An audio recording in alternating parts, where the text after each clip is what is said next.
welcome back to my channel. My name is Pink Mom, but you can call me Mitch, and this is a safe for out.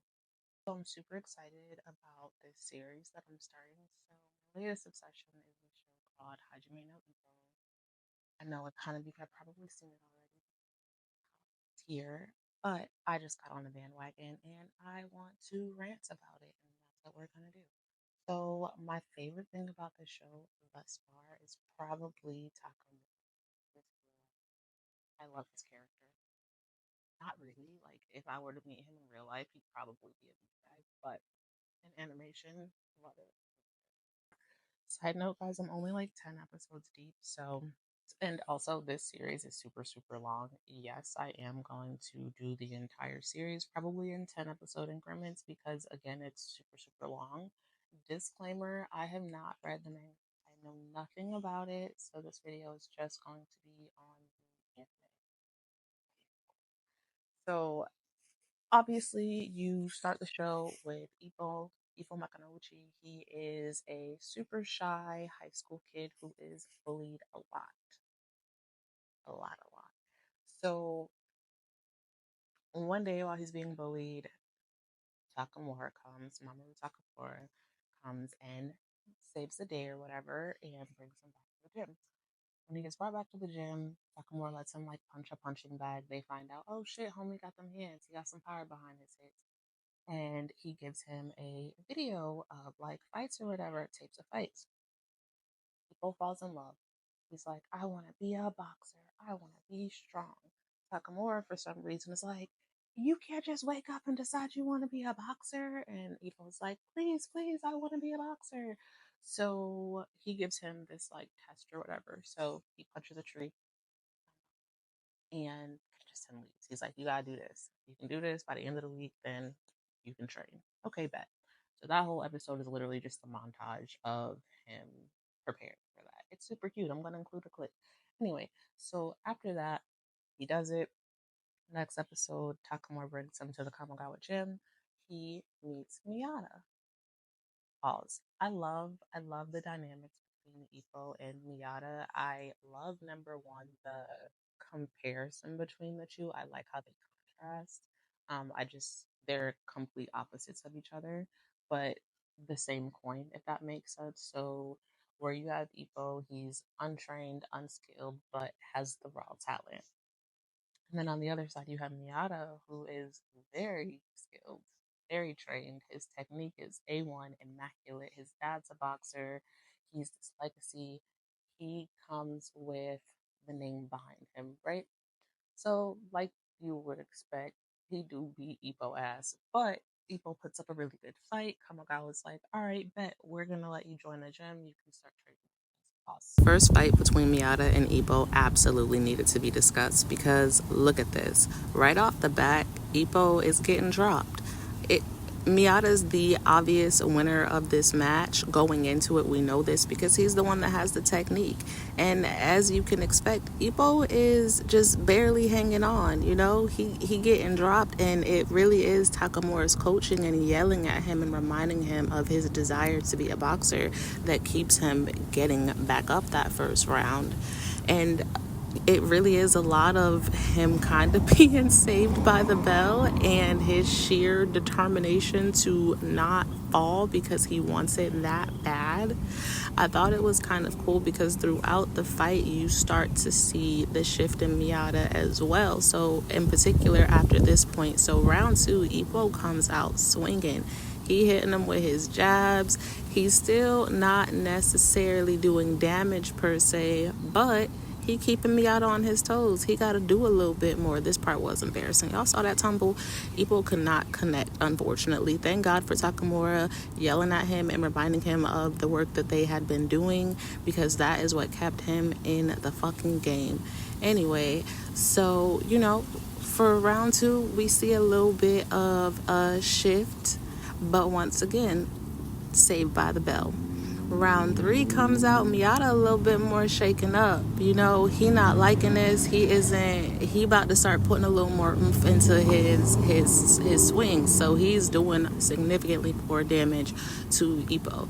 But at this point, Ippo, all he can think about is, I want to be a boxer and I cannot fall. And so that is all he's thinking about, is I have to stay on my feet. I feel like this is the moment where you start to see his gym mates' respect for him start to grow, because at this point, let's be honest, this man is taking a severe beat down and he refuses to give up. And any sane person would. It's through this fight that Coach Kamigawa decides to give Ippo a chance, and this is also what kind of sparks the ongoing rivalry that we see throughout these episodes with Miata and Ippo.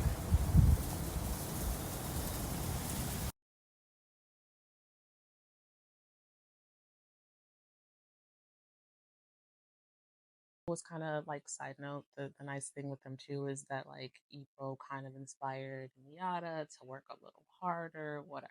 So that happens. So the next couple episodes is just like training montages basically. So Bo is working on his footwork. They tell him to go get shoes. He almost gets ripped off, but Miata helps him. And then after that, Miata and Ippo have this conversation. And this was probably one of my favorite parts of those 10 episodes outside of the fights themselves. So you get a little more background on Miata, and you find out that his dad got beat the fuck up back in the day. He got knocked out by somebody who was comparable to Ippo's fighting style, someone who just had the raw power and stopped fighting after that. Like, that was it, threw in a towel. So Miata is on this mission to prove that, hey, there's nothing wrong with how my dad fights. This style is okay, whatever. And from that conversation, Ippo is re-inspired. And he's like, I don't want to cut corners. I want to be a fighter. I want to give it all that I can, blah, blah, blah. So he is training even harder to lead into episode 8, which is the episode where they have their rematch. So the fight, y'all, even if you don't watch the show, go watch the fight because it was good. So it's a very close fight. The first down goes to Ippo. Ippo dropped Miata. It was a very shocking moment for Miata, whatever. And then he had to control himself and get back on top. So he dropped Ippo twice, and then he dropped Miata one more time. So whatever. At this point, they're 2-2. They tied up. Whoever knocks the person down next is the one that wins the fight. After, a close call, it ends up being Ippo. Ippo wins the fight. And one, I love that throughout the entire fight, the spectators, everyone who's watching the fight, is very, I feel like it's just very true to real fighting. Like, they're very supportive of both, and they just appreciate that, oh wow, these are two very talented fighters, and they're giving it their all. Anyway, so after that, Miata decides to leave the Kamigawa gym. And Ippo is a little bit sad about it or whatever. And they have another conversation. And Miata's like, listen, I didn't quit because you beat me. I quit because if we are part of the same gym, then we cannot compete against one another. So basically, he's like, all right, I beat you once, you beat me once. We're going to settle this in the ring as professionals. And that's the last episode that I watched. I'm assuming that the next couple episodes are going to be like the process of them actually like submitting their boxing applications, becoming boxers, and like the fights that they go through leading up to one another. But thus far, again, writing is solid. I feel like you don't have to necessarily be knowledgeable about boxing to enjoy the show. For the most part, it is a relatively kid friendly show. Like, aside from the random penis jokes, I would let my kid watch it. Just fast forwarding through the penis jokes. So I like that about it. And I like that there's not really any kind of, so like, aside from Sailor Moon, I don't really like the romance animes. I like the fighting animes, like, the One Pieces, the Demon Slayers, the whatever. So like, aside from Sailor Moon, I don't really like when that's an element of the storytelling. So I really, really enjoy that this show feels like it could be a documentary almost. Like it feels very real to what it would be to be a professional fighter or training to be a professional fighter. And that's cool. Also, I think I said it earlier in the video that like I've never experienced being so intrigued by something from a show that it actually translates to my real life. So the fact that I've started training because of this, the fact that I actually watch UFC now, like all of that, I feel like it's given me such an appreciation for fighting, and that has been but anyway, I think I've ranted enough today. Have you guys watched this show? And if you have, what do you think about it? And is it worth? Because, like, again, I know it's like 70 some odd episodes just for the first little season. That's a lot of fucking episodes, guys. So is it worth finishing if you have watched it? And if you haven't watched it, you should go watch it and then come back and comment. But like I said, my name is Lish. Thank you guys for watching. If you enjoy this kind of content, you should subscribe to my channel. If you like this video, please give it a thumbs up and come back next week.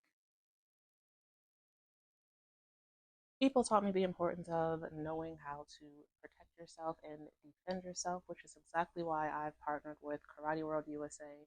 They are the amazing sponsor of this series. If you happen to be local to the Hollywood area, their website is linked in the description. Karate World USA offers both children's and adults classes 6 days a week in the styles of Taekwondo and Krav Maga. They offer services for the classes as well as after school care and summer camps. If you are local to the area, give them a call or go stop in. If you happen to go, tell them that Pink Mom sent you. And once again, thank you to them for sponsoring this series.